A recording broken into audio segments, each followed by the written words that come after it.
Welcome back, everyone. Today we're diving into a brand new explainer, and we are going to attempt the impossible. We're going to synthesize over 4,000 years of ancient Indian history into 5 massive leaps in civilization. Seriously, it's a story that stretches from the earliest farming villages all the way up to grand imperial heights. We're looking at how deeply held philosophies, monumental architecture, and honestly some incredible scientific breakthroughs shaped not just a subcontinent, but the entire world as we know it. So let's get right into it. To give you an idea of the epic scale of our journey today, take a look at this. We're covering an immense sweep of time, anchoring us from the early farming settlements all the way to the dawn of the medieval era.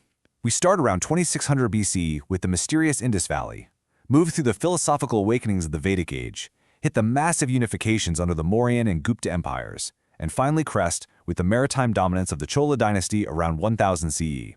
It's a lot of ground to cover, but it's going to be a really fun ride. To make sense of millennia of complex history, we've structured this explainer around 5 major eras.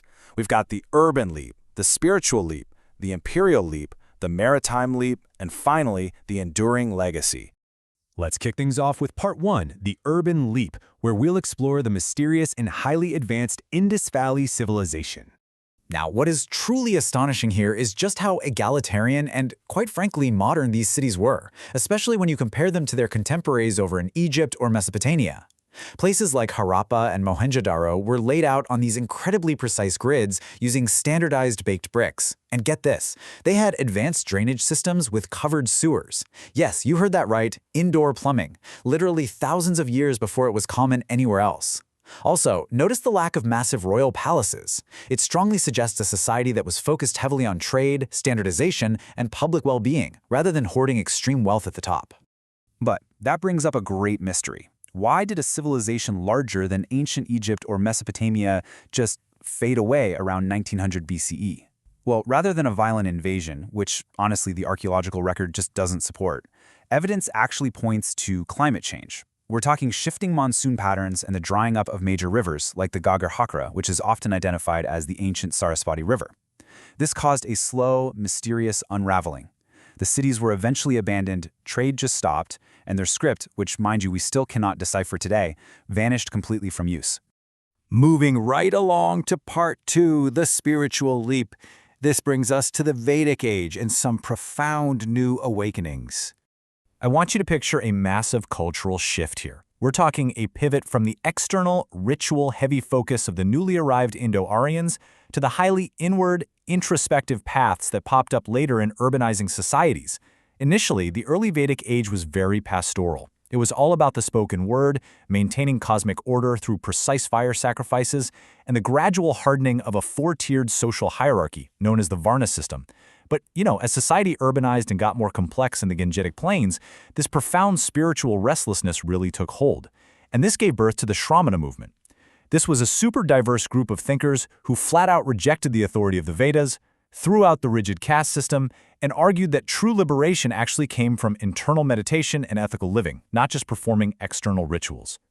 Out of this incredibly fertile intellectual environment emerged 2 figures who would literally change the world: Gautama Buddha and Vardhamana Mahavira. These guys were former royal figures who basically revolutionized spiritual life. How? By making enlightenment accessible to everyone through personal ethics and mental discipline. The Buddha taught the middle path and the 4 noble truths, a really pragmatic approach to ending human suffering. And then Mahavira took asceticism to its absolute peak.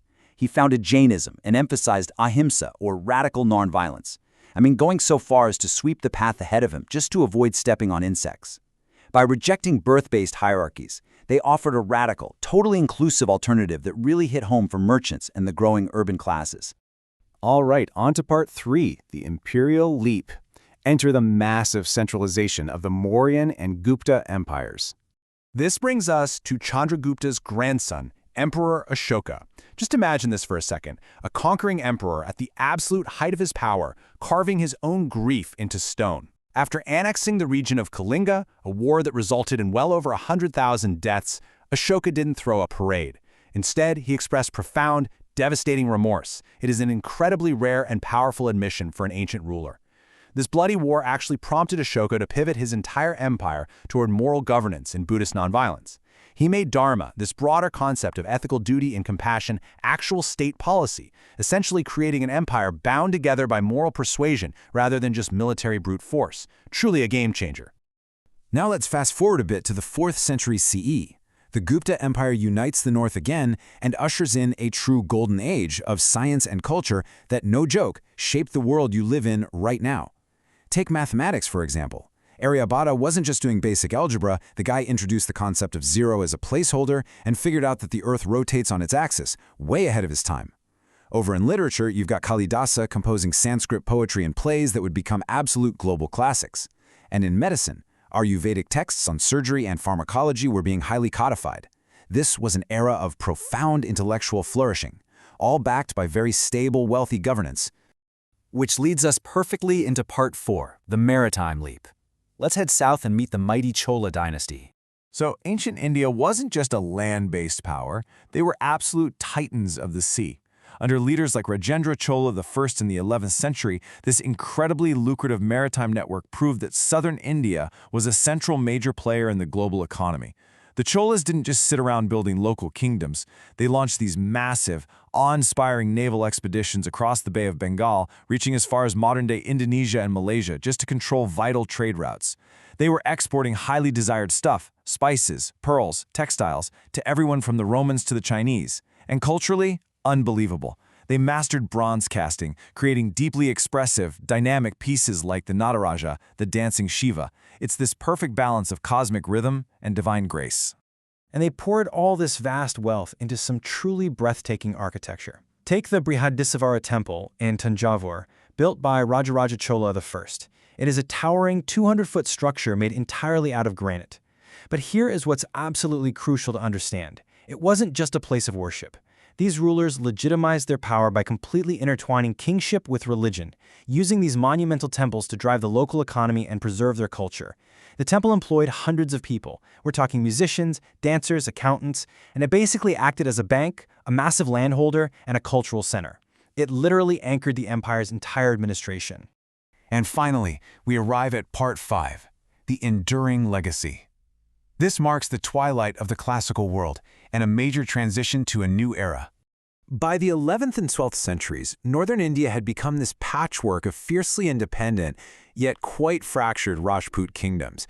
Now, this internal fragmentation made any sort of unified resistance incredibly difficult against the increasing waves of Arab and Central Asian Islamic incursions. The really decisive turning point arrived when Muhammad Ghori defeated the Rajput king Prithviraj Chauhan at the Battle of Tarain.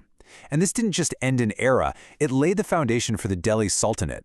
It initiated a long-term structural transformation that blended Persian administrative models with existing Indian traditions, forever altering the architectural, religious, and political landscape of the entire subcontinent.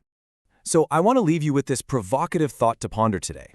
How do the echoes of a civilization that invented the zero, championed absolute nonviolence, and built precise grid cities some 4,000 years ago still shape your daily life today? Because the brilliant legacy of ancient India is definitely not just found in the past. It is deeply woven into the very fabric of our modern world.